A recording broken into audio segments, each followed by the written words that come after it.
আজকের এই কর্মসূচি আমাদের দাবি হলো দুইটা।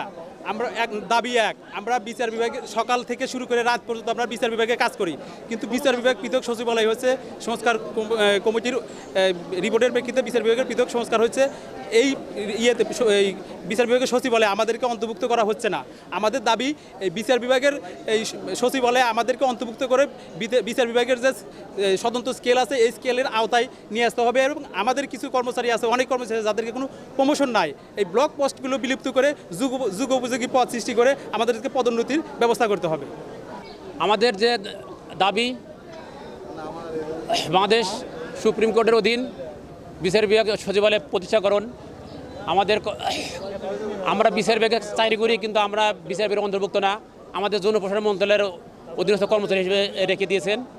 মাননীয় বিচারক মহোদয়গণ তারা বিচারিক ভাতা পান, তার সাথে আমরা সংশ্লিষ্ট সকল দায় দায়িত্ব আমরা